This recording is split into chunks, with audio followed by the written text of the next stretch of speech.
Galaxy News Hour live. राजनीतिज्ञहरू समाजका अगुवा मात्र होइन, नायक पनि हुन्। उनीहरूको बोली, व्यवहार, शैली र सोचले समाजमा व्यापक प्रभाव परिरहेको हुन्छ। उनीहरूकै व्यवहार भावी पिढीले अनुसरण गरेको हुन्छ। तर हामी कहाँ राजनीतिक नेतृत्व नायक भन्दा खलनायकका रूपमा स्थापित भए। नेताहरूका व्यवहारकै कारण बारम्बार व्यवस्था परिवर्तन भए, तर उनीहरूका व्यवहार कुनै पनि व्यवस्थामा फेरिएनन्। पात्र फेरिदा पनि प्रवृत्ति उही। तर अहिले स्थानीय सरकारमा उदाएका केही नयाँ अनुहारले आशाको झिल्को देखाएका छन्। जस्तो कि धरान उपमहानगरपालिकाका प्रमुख हर्क साम्पाङले स्थानीयको स्वतस्फूर्त श्रम र सहभागितामा 42 किलोमिटर टाढाबाट खानेपानी ल्याएर हालको व्यथितिपूर्ण राजनीति र विकासको कुरूप चित्रमाथि आशाको रङ पोतिदिएका छन्। धरानमा वर्षौंदेखि पूरा हुन नसकेको खानेपानी सपनालाई चुनावी एजेन्डा बनाएका साम्पाङ यही मुद्दाका कारण निर्वाचित भएका थिए। उनले चुनावमा जनता सामु खाएको कसम अरू नेताले झैं बिर्सिएनन्। कुनै बहानाबाजी गरेर झुक्क्याउनतिर पनि लागेनन्।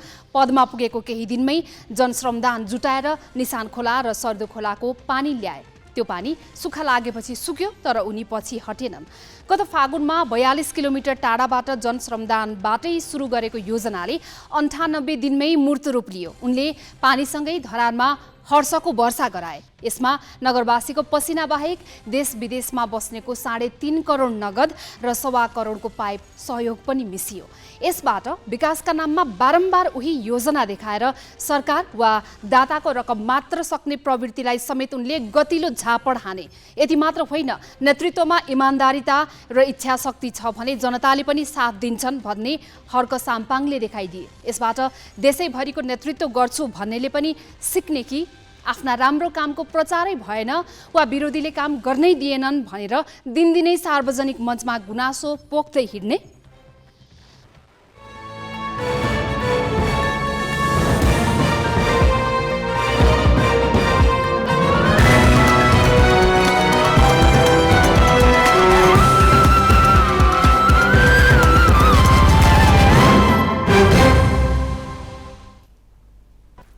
नमस्कार, यो हो ग्यालेक्सी न्यूज आवर। अब हेडलाइन्स।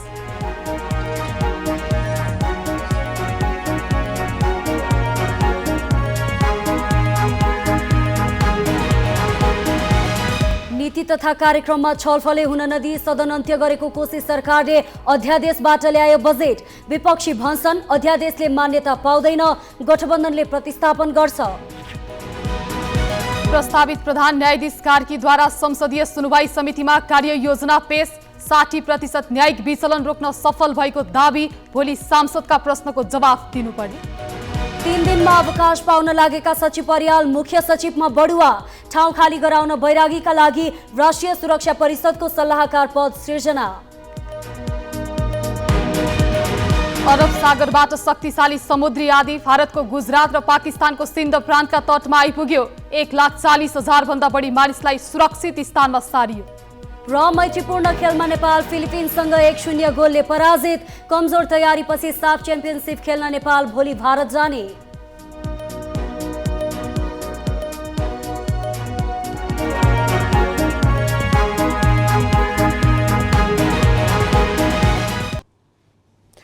अल्पमतमा परेको कोशी प्रदेशको सरकारले प्रदेशसभाको चलिरहेको अधिवेशन हठात अन्त्य गरेर अध्यादेश मार्फत बजेट ल्याएको छ।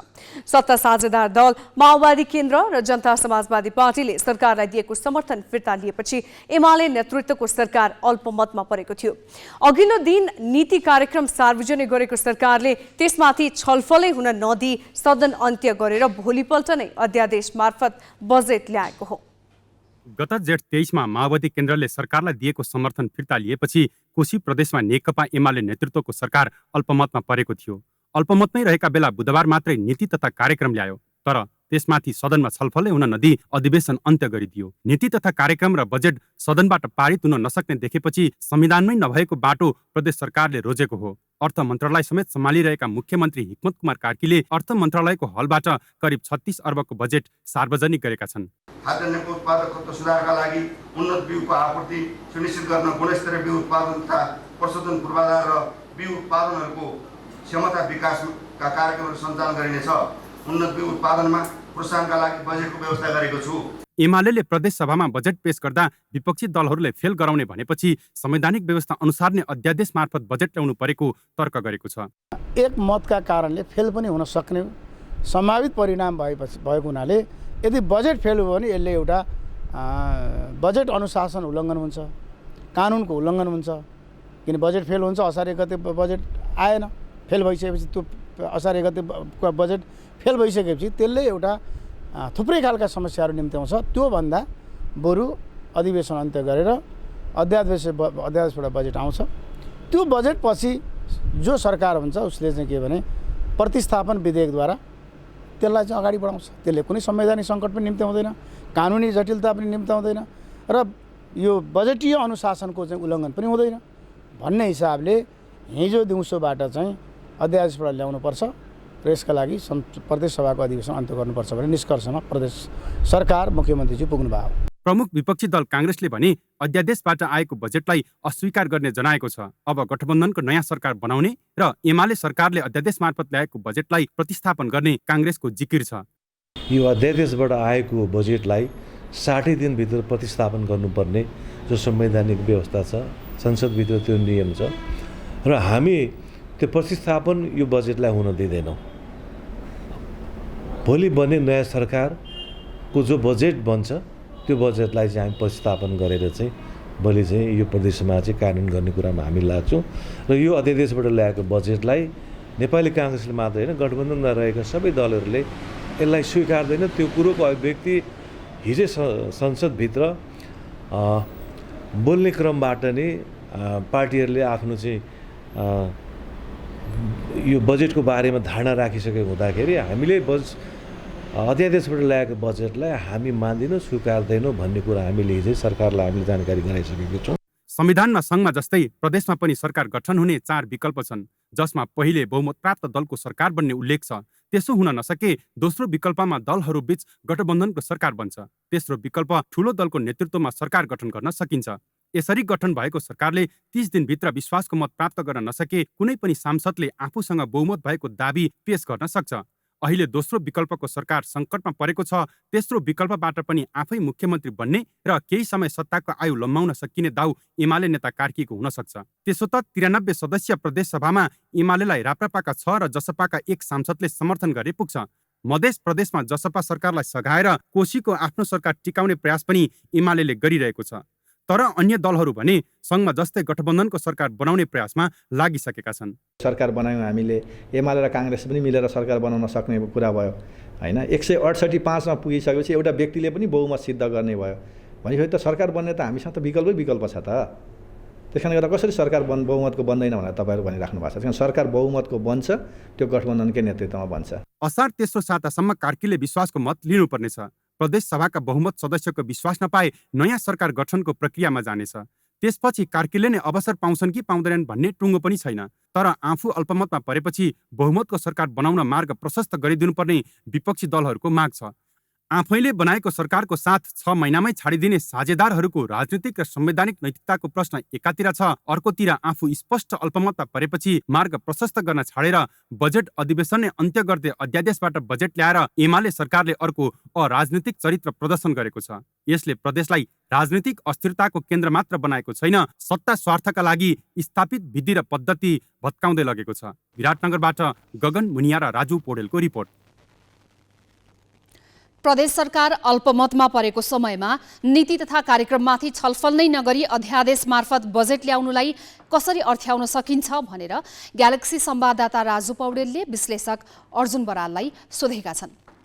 यो मर्म अनुसार भएन, किनभने एक त आम मान्छेमा के पनि छ भन्दाखेरि प्रादेशिक संरचनाप्रति नै अलि वितृष्णा पनि छ, किनभने प्रदेशहरू त्यति प्रभावकारी हुन सकेनन् भन्ने खालको जुन एउटा आरोप हो, त्यसलाई यो पछिल्ला गतिविधिले झन् बल पुर्याएको छ। किनभनेदेखि सङ्घीयता बलियो हुनको लागि के हुनु पर्थ्यो भन्दाखेरि प्रदेश चाहिँ बलियो हुँदै जानुपर्छ, किनभने प्रदेश आफै एउटा शून्य संरचनाबाट अगाडि बढेको अवस्था हो। यसलाई चाहिँ स्ट्रङ बनाउनको लागि यस्ता खालका गतिविधि नभएको भए हुन्थ्यो होइन। यहाँ चाहिँ एउटा स्टेबिलिटी, अब यसले त प्रकारान्तरले हामीलाई एउटा अस्थिरताको बादलतिर, अस्थिरताको अवस्थातिर चाहिँ लगिरहेछ। त्यसले गर्दा भोलि बजेट कार्यान्वयन हुने जस्तो आजै बजेट प्रस्तुत भयो अध्यादेश मार्फत, अब यो बजेट कार्यान्वयनमा पनि चुनौती छ निश्चय पनि, किनभनेदेखि चाहिँ एउटा अल्पमतको सरकारले अध्यादेश मार्फत, अल्पमत भइसक्यो होइन, अध्यादेश मार्फत बजेट ल्याएको छ र भोलि कार्यान्वयन कसरी हुन्छ, अध्यादेश पनि एउटा सर्टेन समयमा त्यो पास हुनुपर्छ, भोलिको सरकारले यसलाई पास नगरिदिन सक्छ होइन। त्यसले गर्दाखेरि चाहिँ यस्तो हुनु, खास गरेर यो बजेट ल्याउने बेलामै देशभरि वर्षभरिको चाहिँ एउटा कार्यक्रम ल्याउने बेलामा चाहिँ यस्तो खालको अभ्यासले चाहिँ हामीलाई त्यति राम्रो सन्देश जाँदैन भनौँ आम जनतामा होइन। अब निकास त के हुनसक्छ र, दलहरू एक आपसमा नमिलिकन सुखै छैन होइन। अहिलेको जुन सङ्ख्यात्मक जुन परिस्थिति हो 93मा 46, अब एक किसिमले भन्ने हो भने नेकपा एमाले र राप्रपा एकातिर र अरू सबै एकातिर, त्यो हुँदाखेरि पनि 46 कसैको पनि बहुमत नपुग्ने अवस्था छ। त्यसो हुँदाखेरि चाहिँ भोलि मध्यावधिमै जान्छ कि भन्ने हो।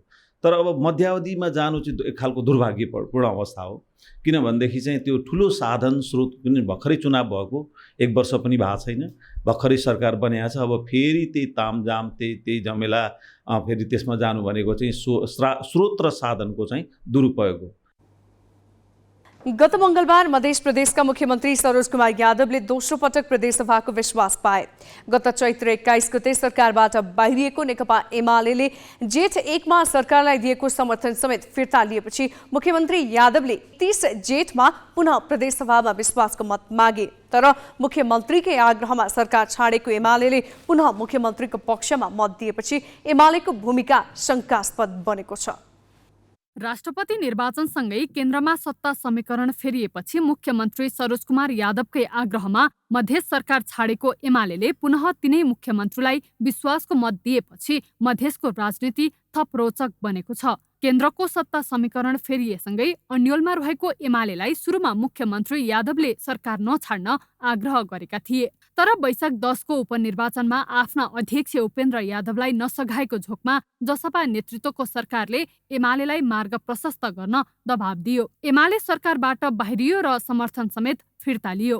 संवैधानिक बाध्यता अनुसार मुख्यमन्त्रीले विश्वासको मत पनि लिए, तर पुनः एमाले उनैलाई विश्वासको मत दियो। सरकारमा रहेका दलहरूले मुख्यमन्त्रीलाई बन्धक नबनाउन् भनेर विश्वासको मत दिएको एमालेको तर्क छ। एमाले पनि एउटा मुख्यमन्त्रीलाई र सरकारले एउटा शङ्कात्मक स्थितिमा पुर्याइदिने, सरकारी गठबन्धनभित्र पनि एउटा आशंकाको बीजहरू छरिदिने किसिमबाट उनले ल्याएका हुन सक्छन्। योभन्दा पहिला पनि त जब उनीहरूको सरकार बन्द थियो भनेपछि त्यति बेला पनि सर्वसम्मतै भइरहेको स्थिति थियो। त्यसकारण अब यी खेलहरू त पछि थाहा होलान्, तर लाग्छ आफ्नो कुनै न किसिमबाट सरकारमा स्वामित्व रहोस्, भोलिको लागि के आवश्यक पर्यो भनेपछि आफ्नो पक्षमा पनि केही क्षति बनोस् भन्ने उद्देश्यबाट नै यो आएको हो। अहिले त त्यति नै भन्न सकिन्छ। एमाले यसो भने पनि कतिपय विश्लेषक यसलाई उसको सत्ताभन्दा पर जान नसक्ने चरित्रका रूपमा अर्थ्याउँछन्। जुनसुकै बेला खेल खेल्न सक्ने गरी दाउ हेरेर अहिले विश्वास दिएको हुन सक्ने विश्लेषकहरूको बुझाइ छ। केन्द्रमा प्रधानमन्त्रीले पहिलो पटक विश्वासको मत लिँदा नेपाली कांग्रेसले समेत मत दिएर जसरी ढोक्सा थापेको भनिएको थियो, अहिले मधेसमा एमाले त्यस्तै चाल चलेको हुन सक्ने धेरैको बुझाइ छ। हामीहरूको पार्टीको नीति फेरिएको छैन। हामी विश्वासको मत किन दिएको छौँ भने मधेसमा अहिले जनतामुखी बजेट ल्याउनको निम्ति यहाँको मुख्यमन्त्रीलाई जुन दलहरूले समर्थन दिएको छ त्यो दलहरूले मुख्यमन्त्रीलाई बन्दी नबनाओस्, त्यसको लागि हामीहरूले चाहिँ जनतामुखी बजेट ल्याउनको लागि, शिक्षामा सुधार ल्याउनको लागि, यहाँको सांस्कृतिक धरोहरहरूलाई उजागर गर्नको लागि, यहाँको कृषिमा, पर्यटनमा, सम्पूर्ण क्षेत्रमा सुधार ल्याउनको लागि र जनतामुखी बजेट ल्याउनको लागि खास गरी हामीहरूले उहाँलाई समर्थन दिएको हो। मुख्यमन्त्री यादवले मंगलबार प्रदेश सभाका 107 मध्ये 103 सांसदको विश्वास पाए। विपक्षीमा कुनै पनि मत नखसेपछि मुख्यमन्त्रीको प्रस्ताव सर्वसम्मतिले पारित भएको थियो। प्रदेश सभामा एमालेका 23, कांग्रेसका 22, जसपाका 18, जनमतका 13 र लोकतान्त्रिक समाजवादी र माओवादी केन्द्रका 9 सांसद छन्। यस्तै एकीकृत समाजवादीका 7 सांसद छन् भने नेपाल संघीय समाजवादी, राष्ट्रिय प्रजातन्त्र र नागरिक उन्मुक्ति पार्टीका 1-1 जना सांसद छन्। प्रदेश सभामा 3 जना स्वतन्त्र सांसद छन्। एमाले जुन उद्देश्यले मत दिए पनि केन्द्रको सत्ता गठबन्धन यथावत रहेसम्म उसले सत्तातिर टुलुटुलु हेरेर नै बस्नुपर्नेछ। त्यसो त मधेसमा जसपा सरकारलाई समर्थन दिए बापत एमाले कोशीमा साथ खोजेको पनि हुन सक्छ। तर जसपालाई एमाले नेतृत्वको कोशी सरकार टिकाइदिनै पर्ने कुनै बाध्यता छैन। मधेस प्रदेश ब्युरो, ग्यालेक्सी फोके, जनकपुर धाम। अब केही न्युज संक्षेपमा। बजेट मार्फत सार्वजनिक खर्च कटौतीको घोषणा गरेको सरकारले त्यस विपरीत हुने निर्णय गरेको छ। असोज दोस्रो सातासम्म पदावधि रहेका मुख्य सचिव शंकरदास बैरागीलाई राजीनामा दिन लगाएर असार 3 गते अवकाश पाउन लागेका सचिव बैकुण्ठ अर्याललाई मुख्य सचिव बनाएको छ। बैरागीलाई भने राष्ट्रिय सुरक्षा परिषदमा राष्ट्रिय सुरक्षा सल्लाहकार नियुक्त गरिएको छ। बैरागीले मन्त्री सरहको सेवा सुविधा पाउनेछन्, अर्थात् सरकारले ढुकुटीमा अनावश्यक रूपमा आर्थिक भार बढाउने काम गरेको छ। बैरागी र अर्यालको नियुक्तिको सिफारिसका लागि आज मन्त्री परिषदको 2वटा बैठक बसेको थियो। राष्ट्रिय सुरक्षा बैरागीको विज्ञताको विषय होइन, उनी खासमा परराष्ट्र सेवाका कर्मचारी हुन्। उनलाई 2077 असोजमा अवकाशको मुखमा यसै गरी त्यतिखेरका मुख्य सचिव लोकदर्शन रेग्मीलाई राजीनामा गर्न लगाएर मुख्य सचिव बनाइएको थियो। बैरागीलाई कार्यकाल सकिनु 3.5 महिना अघि अर्को पद दिएर उनको स्थानमा राजीनामा दिइसकेका कार्यालयलाई जिम्मेवारी दिँदा सरकारको खर्च बढ्नुका साथै वरिष्ठताका आधारमा मुख्य सचिवको लाइनमा रहेकाहरूमाथि अन्याय हुन पुगेको छ।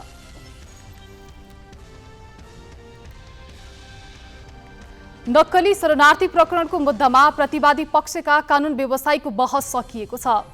काठमाडौँ जिल्ला अदालतका न्यायाधीश प्रेमप्रसाद न्यौपानेको इजलासमा गत बुधबारदेखि चलेको प्रतिवादीका कानुन व्यवसायीको बहस बल्ल आज सकिएको हो।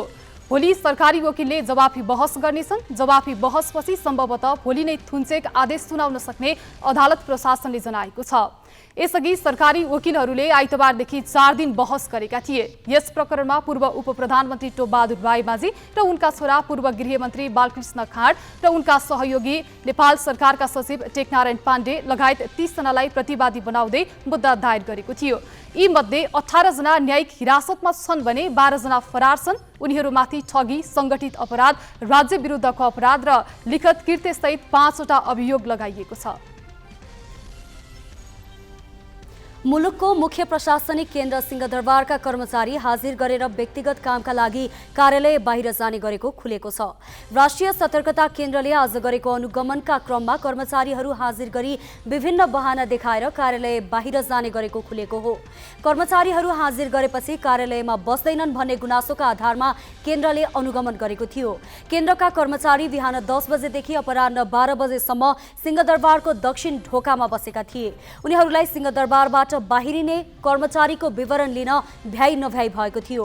केन्द्रका कर्मचारीले बाहिरिने कर्मचारीको सबै विवरण टिपेका छन्।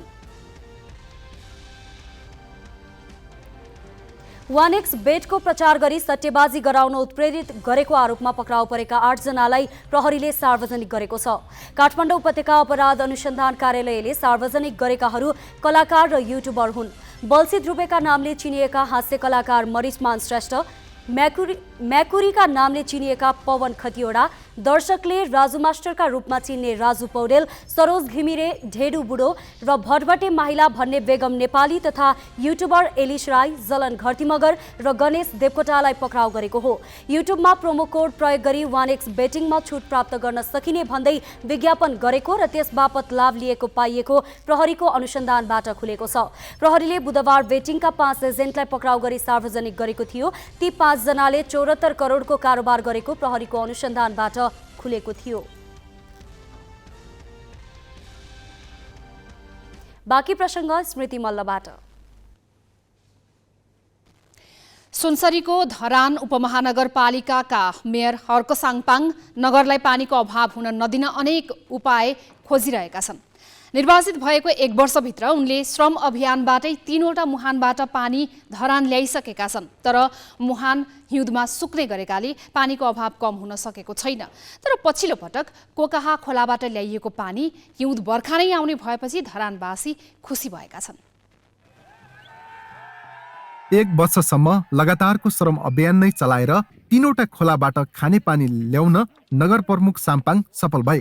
तर लामो समयको खडेरीका कारण पकुवा, सन्द्रुक, निसाने खोलाको पानी सुकेपछि ती मुहानले सुक्खा याममा पानीको समाधान दिन सकेन। दैनिक स्थानीयको समस्या सुन्दा, देख्दा र भोग्दा उनले हिउँद बर्खा पानी नसुक्ने मुहानको खोजीमा 45 किलोमिटर टाढाको कोकाहा खोलाबाट पानी ल्याउने अभियान चलाए। करिब 45 किलोमिटर मध्ये 40 किलोमिटर पाइप बिछ्याएर पपुवासम्म खानेपानी आइपुगेको छ। धरानदेखि पश्चिम उत्तरतर्फ पर्ने कोका खोलाको पानी ल्याउन गत फागुन 23 गतेदेखि धाउन थाले। तर नगर प्रमुख साम्पाङ र श्रम अभियानमा कुनै कमी हुन नदिन अहोरात्र खट्ने श्रमदाताले 58 दिनमा धारामा पानी खसालेका छन्। कोका खोलाबाट हिउँदमा दैनिक 15 लाख लिटर पानी आउने अपेक्षा गरिएको छ। यो अभियानका लागि देश विदेशबाट 4 करोड बढी आर्थिक सहित पाइप, खाद्यान्न लगायतका सहयोग जुटेको छ। लामो सङ्घर्षबाट आएको पानी देखेपछि रातको 12 बजे मेयर साम्पाङ भावुक बनेका थिए। यो कोका खोलाको पानी लिएर हामीले यो पकुवा खोलामा बगाइरहेका समय देखेर हेर्दाखेरि अलि सानो देखिन्छ, तर यति मात्रै होइन पानी। हामीले अझै एयर लिकहरू गरिसकेका छैनौँ। यो त जति सक्दो छिटो पुर्याउनका लागि कुद्दै लिएको, यो रातभरि दिनभरि कुद्दै लिएको पानी। अब यसको चाहिँ तपाईँको विभिन्न घुम्तीहरूमा बेन्डहरूमा भएका एयरहरू लिक गरेर चाहिँ हामीले यसलाई फुल फोर्समा ल्याउन सक्छौँ। मेयरको कामलाई समर्थन गर्न दिनहुँ सयौंको संख्यामा स्थानीयहरू कुटो, कोदालो, गैँती, झम्पल लिएर कार्यस्थल पुगेका थिए। काम गर्न नसक्नेहरू कसैले खाजा खर्च बिहोरे भने केहीले नगद सहयोग गरे। आफूले गरेको मेहनत र दुःखले खानेपानी आएपछि श्रमदान गर्नेहरू पनि हर्षित छन्। त्यो ट्याङ्कीमा जमायो होइन, जमाएपछि एकचोटि चाहिँ 2 घन्टासम्म पानी पेल्न सकिन्छ। त्यति भित्रमा उहाँहरूले जति थाप्नु सक्नुहुन्छ। अब घर धेरै छन्, अब अलिअलि यसो 1-2 गिलास 2-3 गिलास चाहिँ पुग्छ भन्ने चाहिँ लागेको छ। एकदमै धराने मेन त यो धराने बासिन्दाहरू हुनु नै एकदमै गर्व लागेको छ होइन। अनि यो हर्क साम्पाङज्यूको जुन कार्य छ नि त्यो कार्यलाई चाहिँ एकदमै सम्मान गरेको छु। राजनीतिक दलका नेताहरू एवं मेयर साम्पाङका आलोचकहरूले निरन्तर आलोचना गरिरहे पनि श्रमदान अभियानबाट नै कोकाहाको पानी ल्याउन मेयर साम्पाङ सफल भएका हुन्। यसले काकाकुल धरानेलाई केही हदसम्म पानीको गर्जो टर्नेछ। तर खानेपानीको समस्या सुल्झाउन साम्पाङले दीर्घकालीन उपाय भने सोच्नै पर्नेछ। ग्यालेक्सी फोकीका लागि सुनसरीबाट प्रकाश तिमिल सिन्हाको रिपोर्ट। भ्रिकुटी मण्डपमा आजदेखि सुरु भएको शैक्षिक मेला काठमाडौँ महानगरपालिकाले बन्द गराएको छ। प्रतिनिधि सभाका सभामुख देवराज घिमिरेद्वारा उद्घाटन गरिएको शैक्षिक मेला महानगरको शिक्षा विभागका अधिकारी सहितका महानगर प्रहरीहरूले बन्द गराएका हुन्। उनीहरूले मेलाका स्टल हटाइदिएका छन्। प्रक्रिया पूरा नगरी उच्च शिक्षालय तथा माध्यमिक विद्यालय सङ्घ हिसानले मेला सञ्चालन गरेको भन्दै महानगरले मेलामा राखिएका स्टलहरू हटाएको काठमाडौँ महानगरका प्रहरी प्रमुख राजुनाथ पाण्डेले बताए। विद्यार्थीले दिएको परीक्षाको नतिजा नै नआइकन स्टल थापेर विद्यार्थी र अभिभावक भर्नाको लागि लोभ्याउने दबाब दिने काम गरेकाले उक्त स्टल बन्द गरिएको महानगरको भनाइ छ। एससीई र कक्षा 12 को नतिजा कुरेर बसेका विद्यार्थी अभिभावकलाई लक्षित गरेर राखिएको हिसान मेला अनधिकृत रूपमा सञ्चालन भएको महानगरको दाबी छ। कान्तिपुर पब्लिकेसन समेत आयोजक रहेको मेलामा 75 भन्दा बढी शैक्षिक संस्थाका स्टलहरू राखिएका थिए।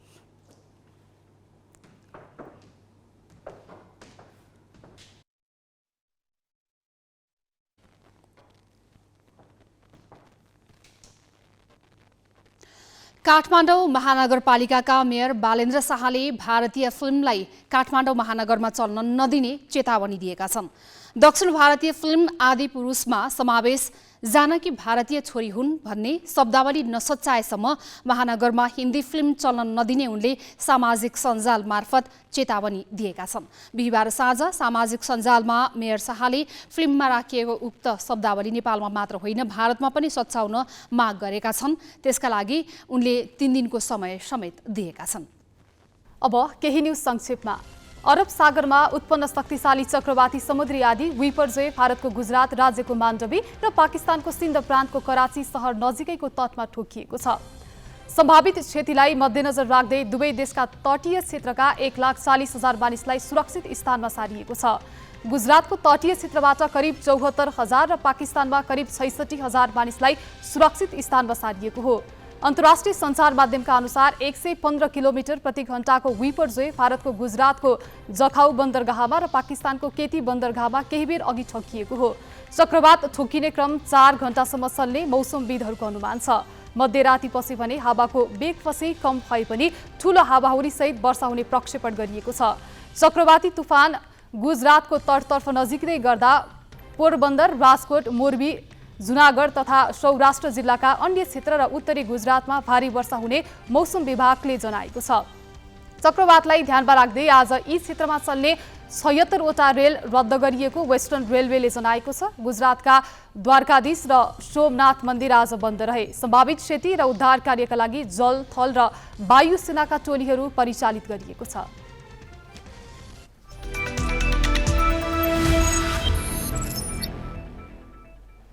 नेपाल मैत्रीपूर्ण खेलमा फिलिपिन्ससँग 1-0 गोलले पराजित भएको छ।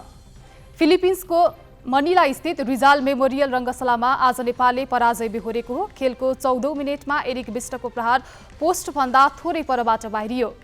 23औं मिनेटमा अन्जन बिष्टको पास आयुष खलानले सदुपयोग गर्न सकेनन्। पहिलो हाफ गोलरहित बराबरीमा सकियो। 49औं मिनेटमा फिलिपिन्सले अग्रता लियो। कर्नरबाट आएको बललाई पुजन उपरकोटीले बक्सभित्रबाट क्लियर गर्न नसक्दा जाभियर गायोसोले गोल गरे। नेपालले 62औं मिनेटमा बराबरी गोल गर्ने मौका गुमायो। एरिकको फ्री किकमा अनन्त तामाङको हेडर पोस्टमा लागेर फर्कियो। 88औं मिनेटमा अनन्तकै हेडरमा गोलरक्षक बाधक बने। साफ च्याम्पियनसिप अगाडिको तयारी खेलमा मिडफिल्डर लाकेन लिम्बू र डिफेन्डर विमल पाण्डे डेब्यू गरे। नेपाली टोली शुक्रबार भारत आउनेछ। साफ च्याम्पियनसिप भारतको बेंगलोरमा असार 6 देखि 19 सम्म हुँदैछ। नेपाल रहेको समूहमा आयोजक भारतसँगै पाकिस्तान र कुवेत छन्। अर्को समूहमा लेबनान, मालदिप्स, भुटान र बङ्गलादेश छन्। एससीसी महिला इमर्जिङ टिम्स T20मा नेपाल र भारतको ए टिम बीचको खेल वर्षाका कारण रद्द भएको छ। खेल हुन नसकेपछि दुवै टोलीले 1-1 अङ्क बाँडेका छन्। अङ्क बाँड्दा नेपाललाई फाइदा पुगेको छ। खेल हारेको भए नेपालको सेमी फाइनल यात्रा समाप्त हुने थियो। अङ्क बाँड्दा सेमी फाइनल पुग्ने नेपालको जिनो सम्भावना कायमै छ। नेपाल 2 खेलबाट 1 अङ्क बढाउँदै तेस्रो स्थानमा छ। भारत 3 अङ्कसहित शीर्ष स्थानमा छ। समान 3 अङ्क भए पनि नेट रन रेटमा पछि परेकाले पाकिस्तान दोस्रो स्थानमा छ। हङकङ 1 अङ्कसहित पुछारमा छ। सेमी फाइनलमा पुग्न नेपालले शनिबार घरेलु टोली हङकङलाई फराकिलो अन्तरले हराउँदै पाकिस्तानलाई नेट रन रेटमा पछि पार्नुपर्नेछ। ओपनर कुशल भुर्तेलको शतकमा नेपालले आइसिसी 1 दिवसीय विश्वकप छनौट अगाडिको अभ्यास खेलमा ओमानलाई 2 विकेटले हराएको छ। जिम्बाब्वेमा पहिले ब्याटिङ गरेको ओमानले 49 ओभर 2 बलमा सम्पूर्ण विकेट गुमाउँदै 267 रन बनायो। 6 ओभर 2 बलमा मात्र 7 रन जोड्दा ओमानले 4 विकेट गुमाएको थियो। यो कठिन अवस्थामा जिसान मक्सुदले शतक प्रहार गर्दै ओमानको पारी उकासे। 7औं विकेटका लागि आयन खान र जिसानले 115 रनको साझेदारी गरे। जिसानले 109 र आयनले 56 रन बनाए। आयन सन्दीप लामिछानेको बलमा रोहित पौडेलबाट क्याच आउट भए। जिसानलाई सोमपाल कामीले बोल्ड आउट गरे। सोमपालले 5 र सन्दीपले 3 विकेट लिए। 268 रनको लक्ष्य नेपालले 44 ओभर 5 बलमा 8 विकेट गुमाउँदै पूरा गर्यो। नेपालको जितमा ओपनर कुशल भुर्तेलले 94 बलमा 13 चौका र 2 छक्का सहित 101 रन बनाए। उनी 31औं ओभरमा रिटायर्ड आउट भए। भीम सार्कीले 56 रन बनाए। नेपाल यसअघि अभ्यास खेलमा युएईसँग 3 विकेट, नेदरल्यान्डसँग 5 विकेट र स्कटल्यान्डसँग 7 विकेटले पराजित भएको थियो। नेपाल अब विश्वकप छनौटको पहिलो खेल आइतबार घरेलु टोली जिम्बाब्वेसँग खेल्नेछ। एसियाली क्रिकेट काउन्सिल एसीसीले एसिया कप पाकिस्तान र श्रीलङ्कामा हुने पक्का गरेको छ। भारत र पाकिस्तान बीचको विवादका कारण प्रतियोगिता नै अन्योलमा परेको भनिएका बेला एसीसीले एसिया कपका 4 खेल पाकिस्तान र बाँकी 9 खेल श्रीलङ्कामा खेलाउने तय गरेको हो। भारतले पाकिस्तान नजाने भनेपछि 9 खेल श्रीलङ्कामा हुने भएको हो। नेपालले पाकिस्तानसँगको खेल पाकिस्तानमै खेल्नेछ। समूह ए मा नेपाल, भारत र पाकिस्तान छन्। समूह बी श्रीलङ्का, बङ्गलादेश र अफगानिस्तान छन्। आफ्नो क्रिकेट इतिहासमा नेपालले पहिलो पटक भारत र पाकिस्तानसँग खेल्न लागेको हो। दुवै समूहबाट शीर्ष 2 टोली सुपर 4 मा पुग्नेछन्। सुपर 4 मा एक अर्कासँग खेलेपछि शीर्ष 2 टोली फाइनलमा पुग्नेछन्। गत महिना घरेलु मैदानमा एसीसी प्रिमियर कपको फाइनलमा युएईलाई हराउँदै नेपालले एसिया कपमा स्थान बनाएको हो। काभा भलिबल नेसन्स लिगमा भाग लिन जाने नेपाली राष्ट्रिय भलिबल टोलीलाई विदाई गरिएको छ। नेपाल भलिबल संघले आज टोलीका सदस्यको विदाई गरेको हो। लिग असार 3 देखि किर्गिस्तानको विस्केटमा हुनेछ, जहाँ नेपाल आयोजक Kyrgyzstan, Pakistan, Uzbekistan, Kazakhstan, Iran र तुर्कमेनिस्तानले प्रतिस्पर्धा गर्नेछन्। सिंगल राउन्ड रोबिनका आधारमा हुने प्रतियोगितामा शीर्ष 2 टोलीले उपाधिका लागि खेल्नेछन्। नेपाली टोलीको ओपन स्पाइकरमा मानबहादुर श्रेष्ठ, टेकराज अवस्थी, राजेन्द्र विष्ट र रविन चन्द छन्। अपोजिट हिटरमा धनबहादुर भट्ट छेत्री र हेमन्त बहादुर मल्ल तथा मिडल ब्लकरमा दुर्गा बहादुर खड्का, हरिबहादुर अधिकारी र सफल विक छन्। यसैगरी सेटरमा हरिहजुर थापा र लोकेन्द्र राजगिरी तथा लिबेरोमा भीमबहादुर गाहा छन्। लोकेन्द्र र रविनले टोलीमा पुनरागमन गर्दा सफल, हेमन्त र लिबेरो भीमबहादुर पहिलो पटक राष्ट्रिय टिममा परेका हुन्। नेपाली टोली शुक्रबार बिहान किर्गिस्तानतर्फ जानेछ। बाँकी प्रसङ्ग सोनिका अर्यालबाट। प्रस्तावित प्रधान न्यायाधीश हरिकृष्ण कार्कीले न्यायालय सुधार गर्न शून्य सहनशीलताको नीति अवलम्बन गर्ने बताएका छन्। प्रधान न्यायाधीशका रूपमा सिफारिस भएको 39औं दिनमा सुरु भएको संसदीय सुनवाईका क्रममा उनले अदालतमा अनियमितता र भ्रष्टाचार जन्य कार्य हुन नदिने उल्लेख गरे। सर्वोच्चका उच्च तहका कर्मचारीको दलबल सहित संसदीय सुनवाई समितिमा पुगेका कार्कीले 21 पृष्ठ लामो आफ्नो कार्ययोजना पढेर सुनाएका थिए। नयाँ जनप्रतिनिधि आएपछि बनेको संसदीय सुनवाई समितिले पहिलो सुनवाई प्रस्तावित प्रधान न्यायाधीश हरिकृष्ण कार्कीको गर्यो। उजुरी आह्वान र उजुरीकर्तासँगको छलफल सकेको समितिले बिहिबार कार्कीसँग उनको योजना र प्रतिबद्धता बारे जानकारी लियो। कार्कीले आफूले प्रधान न्यायाधीश भएपछि गर्ने कामको योजना प्रस्तुत गरे। नेपालको भावी प्रधान न्यायाधीशको रूपमा मेरो कार्यकाल कम रहेको कारण प्रस्तुत कार्ययोजनाको पूर्ण कार्यान्वयन उक्त अवधिभित्र सम्पन्न गर्न अवश्य पनि कठिन रहेको छ। तसर्थ प्रस्तावित कार्ययोजना समग्र न्यायपालिकाको सुधार सम्बन्धी नीतिगत दस्तावेजको रूपमा रहन सकोस् र भावी नेतृत्वका लागि समेत सुधारको आधारपत्र बन्न सकोस् भन्ने मान्यता र विश्वासका साथ मैले प्रस्तुत कार्ययोजनाको निर्माण गरेको पनि स्पष्ट गर्न चाहन्छु। करिब 2.5 घण्टा चलेको बैठकको पहिलो खण्डमा कार्कीले आफू 2039 सालमा कानुनमा स्नातक भएको र 2040 देखि वकालत गरेको बताए। उनले नेपाल बार एसोसिएसनको नेतृत्वमा पुगेको र 2073 मा न्यायाधीश भएर सर्वोच्च प्रवेश गरेपछि हालसम्म 5,500 मुद्दामा फैसला गरेको तथ्याङ्क प्रस्तुत गरे। कार्कीले सर्वोच्चमा न्यायाधीश भएकै बेला न्यायालय सुधारका लागि 2वटा समितिको नेतृत्व सम्हाल्ने अवसर पाएको पनि सुनाए। न्यायपालिकामा विकृति विसङ्गतिविहीन न्यायपालिका बनाउने सन्दर्भको समिति एउटा र अर्को अटोमेसन समिति, यो 2टा समितिहरूलाई पनि मैले हेड गर्ने अवसर प्राप्त गरेँ। योजना समितिको काम, यो समितिको काम, यी कामहरू वास्तवमा न्यायाधीशले दैनिक रूपमा न्याय सम्पादन गर्नुपर्ने, न्याय निरूपण गर्नुपर्ने कार्यभन्दा त्यसलाई मद्दत पुर्याउने, सहयोग पुर्याउने अतिरिक्त काम। फौजदारी, देवानी, संवैधानिक र वाणिज्य सम्बन्धी मुद्दाको फैसला गरेको सुनाउँदै उनले कायम मुकायम प्रधान न्यायाधीशकै रूपमा रहँदा पनि पुराना मुद्दा किनारा लगाउन सक्दो प्रयास गरेको र अझै पनि जारी रहेको बताए। चालु आर्थिक वर्षको अन्त्यसम्म 5 वर्ष नागेका मुद्दा शून्यमा झार्ने लक्ष्य भए पनि दरबन्दी अनुसारका न्यायाधीश नहुँदा लक्ष्य हासिल हुन नसकेको उनको भनाइ थियो। सर्वोच्च अदालतमा 5 वर्ष नागेका र जिल्ला र उच्च अदालतमा 2 वर्ष नागेका मुद्दाहरूलाई 0 गर्ने भन्ने लक्ष्य निर्धारण गरेर हामी अगाडि बढेका थियौँ। तर हामीलाई अब के भनौँ, सर्वोच्च अदालतले लामो समयदेखि 5 जना न्यायाधीश पाउन सकेनौँ। 3 जना त सिफारिस हुनुभयो, अलपत्रमा पर्नु भएको छ। त्यस कारणले गर्दाखेरि हामीले वास्तवमा चाहिँ के भने हाम्रो लक्ष्य हासिल गर्न सकेनौँ। आफ्नो कार्ययोजना सुनाउने क्रममा उनले संसदीय सुनवाईमाथि पनि प्रश्न उठ्ने गरेको प्रसङ्ग समेत निकाले। न्यायाधीशमा नियुक्ति हुने प्रधान न्यायाधीश, संवैधानिक अङ्ग लगायतका विशिष्ट पदाधिकारीहरूको नियुक्ति हुनु अघि संसदीय सुनवाई गर्नुपर्ने व्यवस्था गरेको छ।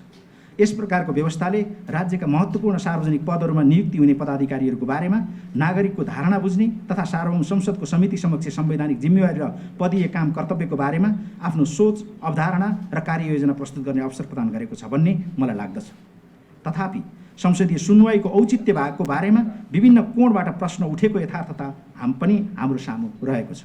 21 पृष्ठको कार्ययोजना सुनाएका कार्कीले छिटो छरितो रूपमा सबैका लागि न्याय सुनिश्चित गर्नु आफ्नो मुख्य जिम्मेवारी हुने बताए। संविधान, कानुन र न्यायका मान्य सिद्धान्त बमोजिम स्वच्छ, निष्पक्ष, छिटो छरितो एवं गुणस्तरीय न्याय सम्पादन गरी सबैका लागि न्याय सुनिश्चित गर्नु मेरो मुख्य जिम्मेवारी हो। म त्यसप्रति सदैव प्रतिबद्ध रहेको पनि स्पष्ट गर्न चाहन्छु। साथै नेपालको संविधानको धारा 136 बमोजिम न्याय प्रशासनलाई प्रभावकारी बनाउने प्रधान न्यायाधीशको अन्तिम जिम्मेवारीप्रति पनि त्यत्तिकै सजग र संवेदनशील रहेको छु।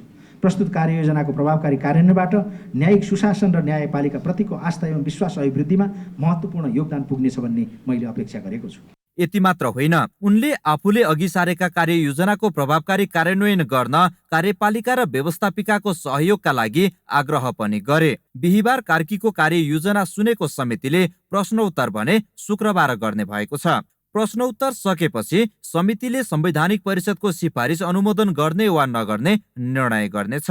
क्यामेरामा साधुराम लामिछानेका साथ बासु खड्का, ग्यालेक्सी फोके, काठमाडौँ।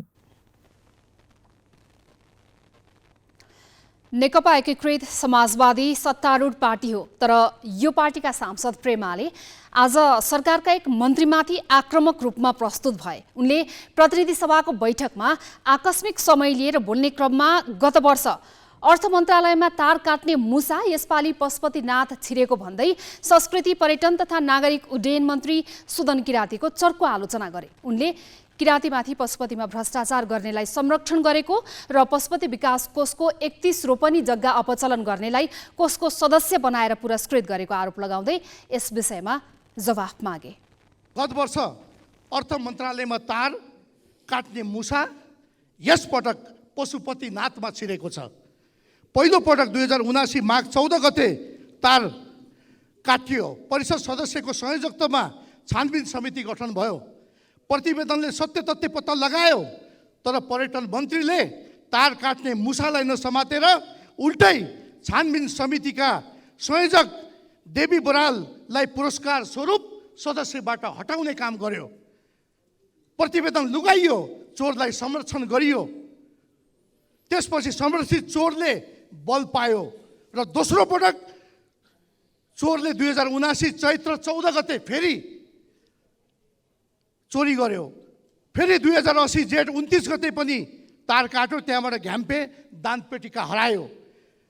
मूर्ति तथा बहुमूल्य सम्पदा चोरिएको छ। सभामुख महोदय, कोषको अध्यक्ष मन्त्री र पदाधिकारी मस्त निद्रामा छन्। गोठा तारको 535 रोपनी जग्गा मध्ये 504 रोपनी मात्र हालसाबिक गरेर 31 रोपनी जग्गा बिचौलियासँगको मिलोमतोमा अपचलन गरी त्यही जग्गा अपचलन बुझिएका बिचौलियालाई कोषको सदस्यमा नियुक्ति दिइएको छ। सम्माननीय सभामुख महोदय,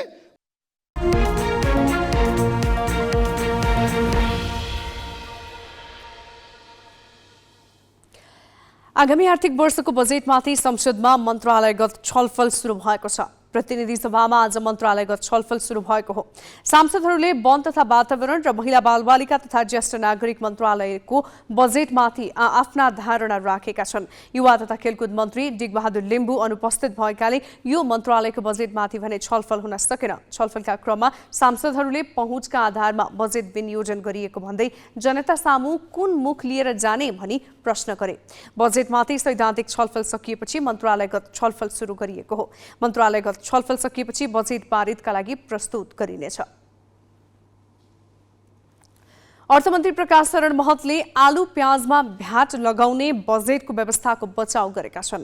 अर्थमन्त्री महतले आज मन्त्रालयमा आफूलाई भेट्न उपस्थित भएका केही कृषकसँग स्वदेशी उत्पादनलाई प्रोत्साहन गर्न विदेशबाट आयात गरिने आलु र प्याजमा भ्याट लगाइएको बताए। उनले यसबाट आयातित वस्तु महँगो भई यसको फाइदा स्वदेशी उत्पादनलाई पुग्ने भन्दै लाभ उठाउन किसानसँग आग्रह गरे। मन्त्री महतले यसअघि कृषि अनुदानको ठूलो हिस्सा दुरुपयोग भएको भन्दै त्यसलाई रोक्न अब उत्पादन आधारमा मात्र अनुदान दिने बताएका छन्। यसअघि नेता र प्रशासकसँग पहुँच हुनेले कागज देखाएर नक्कली किसान बनी अनुदान रकम लिएको भन्दै अब वास्तविक किसान बाहेकले अनुदान नपाउने उनको दाबी छ।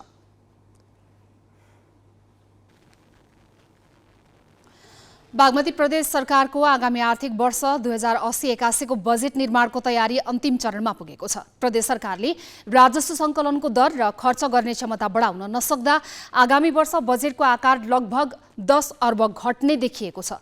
सरकारले चालु बजेटमा चुनाव लक्षित र टुक्री योजना ल्याउँदा बजेट खर्च निराशाजनक देखिएको हो। गत जेठ 14मा नीति तथा कार्यक्रम सार्वजनिक गरेको बागमती प्रदेश सरकारले असार 1 गते बजेट ल्याउनै पर्ने बाध्यकारी कानुनी व्यवस्था छ।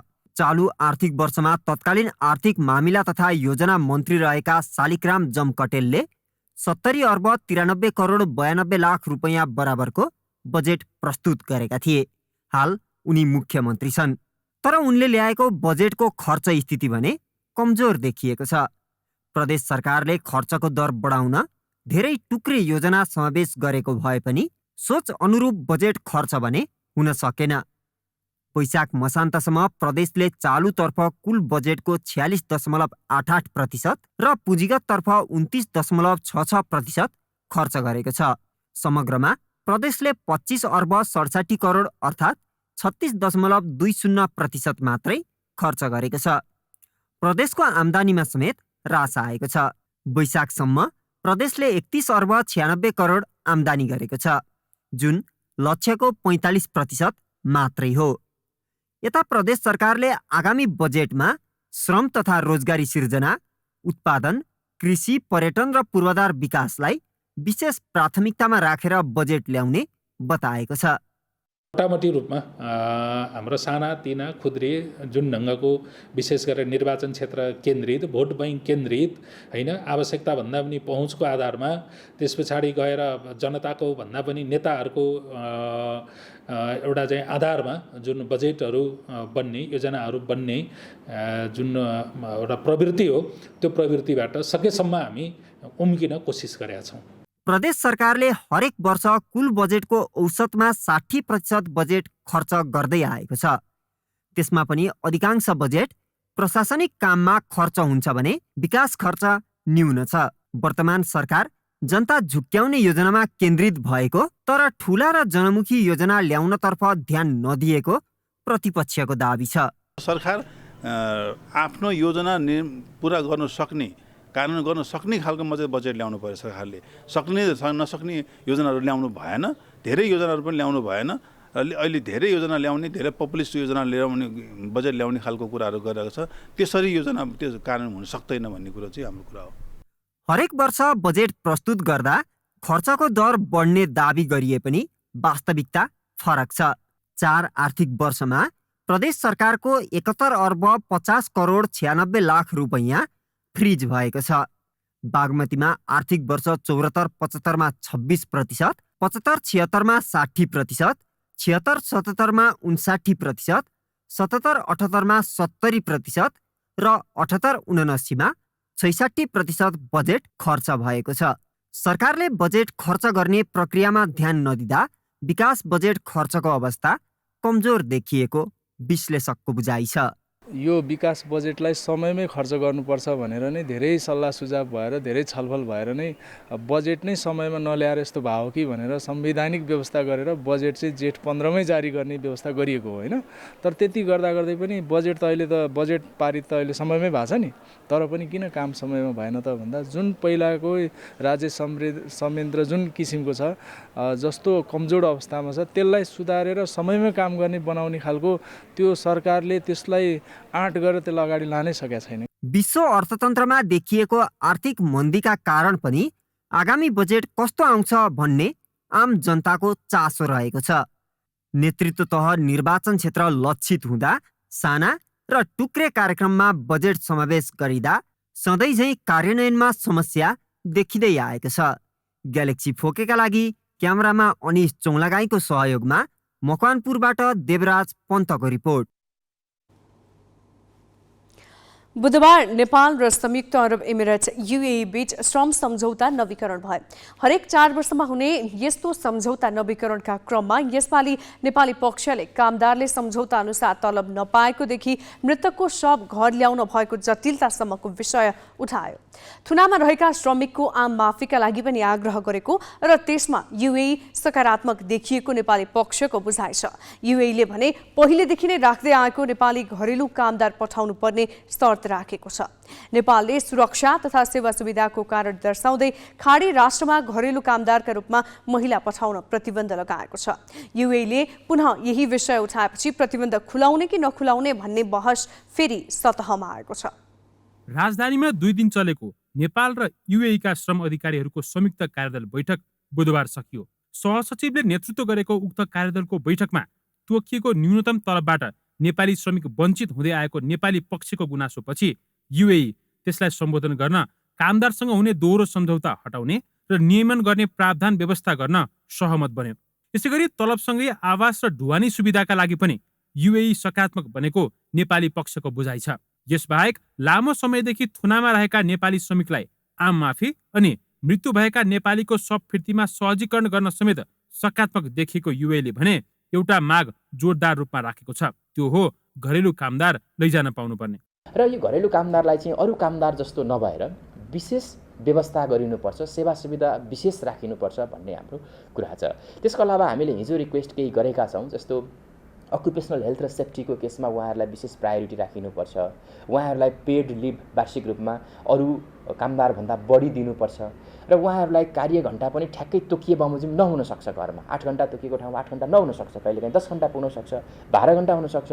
त्यसको सुनिश्चितताको लागि ओटीको व्यवस्था के हुन्छ, खाने व्यवस्था, बस्ने व्यवस्था, ट्रान्सपोर्टको व्यवस्था, होस्टेल हुन्छ कि हुँदैन, उहाँहरू कहाँ बस्नुहुन्छ, कसरी के तरिकाले सेक्युर हुन सक्नुहुन्छ, उहाँहरू कन्ट्याक्टमा बस्न सक्नुहुन्छ भन्ने कुराको हामीले चासो राख्यौँ। पार्लियामेन्टबाट आएको र हामीले राखेको शर्तहरूलाई इन्क्वायरीहरूलाई पुरा गर्न सक्ने या नसक्ने उहाँहरू लिखित रूपमा हामीसँग जानकारी गराउने र त्यो जानकारी प्राप्त भएपछि हामीले एउटा प्रोटोकल निर्माणको लागि ड्राफ्ट तयारी गर्ने र त्यो एक्सचेन्ज भएर यदि दुवै पक्ष सहमत भएको खण्डमा हामी घरेलु कामदार खोल्न सक्ने गरी हामीले छलफल गर्यौँ। नेपाली श्रमिक महिलाको सुरक्षाको विषय उठेपछि 2073 चैत 20 गते संसदको उद्योग तथा वाणिज्य र श्रम तथा उपभोक्ता हित समितिले घरेलु कामदारका रूपमा पठाउनका लागि प्रतिबन्ध लगाउन सरकारलाई निर्देशन दिएता खाडी क्षेत्रमा यो कार्य रोकिएको छ।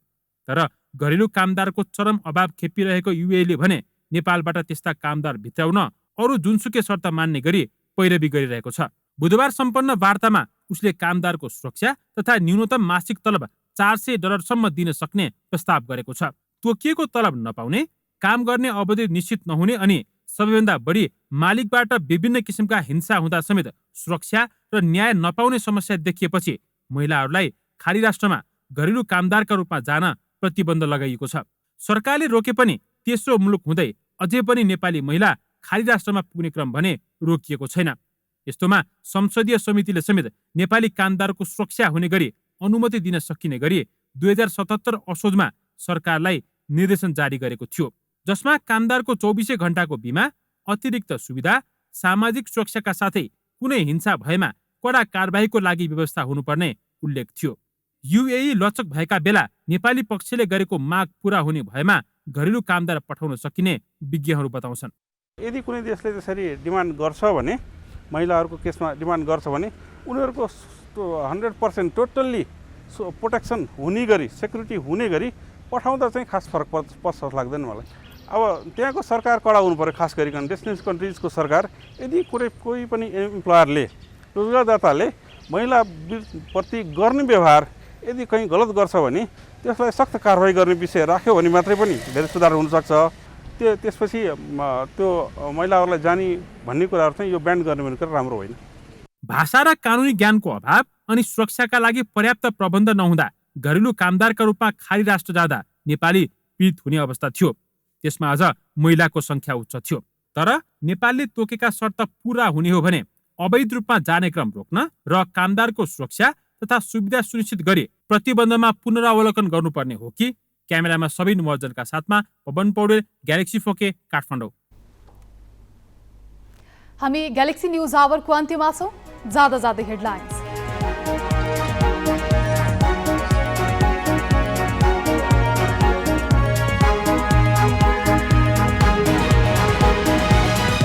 तथा कार्यक्रममा छलफलै हुन नदिई सदन अन्त्य गरेको कोशी सरकारले अध्यादेशबाट ल्यायो बजेट। विपक्षी भन्छन् अध्यादेशले मान्यता पाउँदैन, गठबन्धनले प्रतिस्थापन गर्छ। प्रस्तावित प्रधान न्यायाधीश कार्कीद्वारा संसदीय सुनवाई समितिमा कार्ययोजना पेश। 60% न्यायिक विचलन रोक्न सफल भएको दाबी। भोलि सांसदका प्रश्नको जवाफ दिनुपर्ने। 3 दिनमा अवकाश पाउन लागेका सचिव परियाल मुख्य सचिवमा बढुवा। ठाउँ खाली गराउन बैरागीका लागि राष्ट्रिय सुरक्षा परिषदको सल्लाहकार पद सृजना। अरब सागरबाट शक्तिशाली समुद्री आँधी भारतको गुजरात र पाकिस्तानको सिन्ध प्रान्तका तटमा आइपुग्यो। 1,40,000 भन्दा बढी मानिसलाई सुरक्षित स्थानमा सारियो। र मैत्रीपूर्ण खेलमा नेपाल फिलिपिन्ससँग 1-0 गोलले पराजित। कमजोर तयारीपछि साफ च्याम्पियनसिप खेल्न नेपाल भोलि भारत जाने।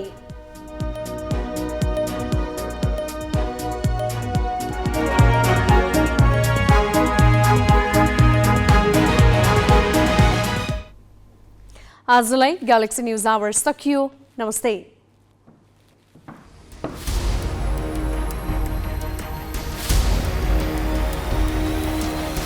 This is Galaxy News Hour Live.